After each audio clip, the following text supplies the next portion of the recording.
মূল্যস্ফীতি সহনীয় হয়নি, নাগালের বাইরে পণ্য ও সেবা ব্যয়। দীর্ঘ সময় ধরেই আয়ের চেয়ে বেশি হচ্ছে ব্যয়। অন্যদিকে সার্বিক উৎপাদন না বাড়ায় নিশ্চিত হচ্ছে না কর্মসংস্থান। সরকারি ও বেসরকারি কর্মকাণ্ডে এক প্রকার স্থবিরতা তৈরি হয়েছে। তলানিতে মোট দেশজ উৎপাদন বা জিডিপির অঙ্ক। আসন্ন বাজেটের অগ্রাধিকার তালিকায় যুক্ত হয়েছে মূল্যস্ফীতি নিয়ন্ত্রণ ইস্যু। বিশ্লেষকরা বলছেন, মূল্যস্ফীতি ও বিনিয়োগ নিয়ে কার্যকর উদ্যোগ দরকার। রিমন রহমানের রিপোর্ট।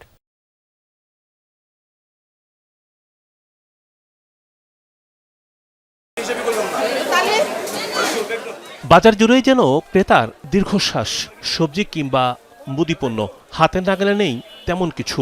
নানা অজুহাতে বৃদ্ধি পায় দাম। নির্দিষ্ট আয়ের মানুষদের কষ্টের শেষ নেই।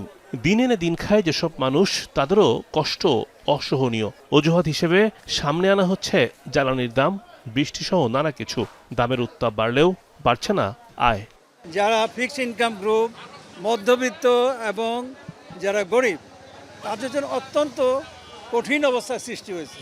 আমাদের ব্যবসায়ীদের একটু সততার প্রয়োজন আছে। বর্তমানে যে অবস্থা আছে, মানুষ এখন ঋণ করে ধার করে চলছে।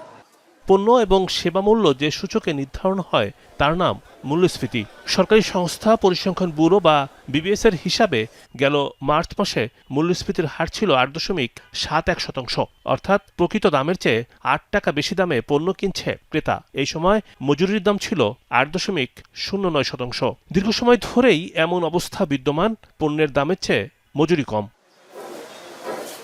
চলতি বাজেটে মূল্যস্ফীতি নিয়ন্ত্রণের আশ্বাস দিয়েছিল অন্তর্বর্তী সরকার। এই বাজেটে মূল্যস্ফীতির লক্ষ্য ধরা হয় 6.5%। তবে পরবর্তীতে সংশোধিত লক্ষ্যমাত্রায় বৃদ্ধি করে নির্ধারণ হয় 7%। শেষ পর্যন্ত সেই লক্ষ্য স্পর্শ করতে পারেনি সরকার। এমন অবস্থায় আগামী অর্থবছরের জন্য সম্ভাব্য মূল্যস্ফীতির হার নির্ধারণ হচ্ছে 7%-এর কিছুটা বেশি। অগ্রাধিকার তালিকাতেও করা হচ্ছে অন্তর্ভুক্ত।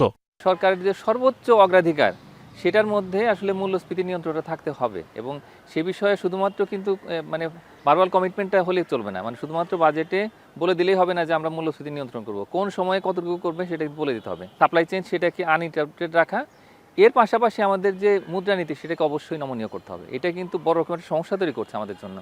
ওদিকে মোট দেশজ উৎপাদন বা জিডিপি নিয়েও আছে দুশ্চিন্তা। 3টি ঋণদাতা সংস্থার প্রক্ষেপণ, চলতি অর্থবছরে প্রবৃদ্ধি হতে পারে 5%-এর নিচে। চলতি অর্থবছরের সংশোধিত বাজেটে জিডিপি লক্ষ্য ঠিক করা হয় 5%।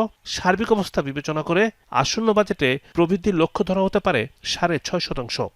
ব্যক্তি খাতের জন্য কোন সিগন্যালগুলো যাচ্ছে, তাদের যে ব্যবসার পরিবেশ উন্নতির জন্য সুস্পষ্ট কোনো সংস্কারের বিষয়গুলো কতটুকু উচ্চারিত হচ্ছে, অর্থনীতির বিভিন্ন পর্যায়ে, শুধু বড় ব্যবসায়ীদের নয়, ক্ষুদ্র ব্যবসায়ী, ভোক্তা যারা, সবার জন্য সিগন্যালগুলো কি হচ্ছে, যে পলিসি সিগন্যালসগুলো কি, পরিবেশগত পার্টিকুলারলি উন্নতি, অ্যাকচুয়ালি এগুলোর দিকে খুব নজর দেওয়া দরকার।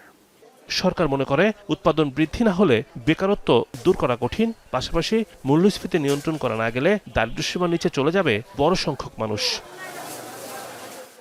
সংকোচনমূলক মুদ্রানীতি দিয়ে এর আগে কয়েকবার মূল্যস্ফীতি নিয়ন্ত্রণের উদ্যোগ নেয় বাংলাদেশ ব্যাংক, কিন্তু তাতে সুফল মেলেনি। সাধারণ মানুষের মধ্যে স্বস্তি ফেরেনি। পণ্য এবং সেবা মূল্য অনেক বেশি। এমন অবস্থায় বর্তমান সরকার মূল্যস্ফীতি নিয়ন্ত্রণে চেষ্টা চালাবে। আগামী বাজেটে থাকবে অগ্রাধিকার। রিমন রহমান, যমুনা নিউজ, ঢাকা।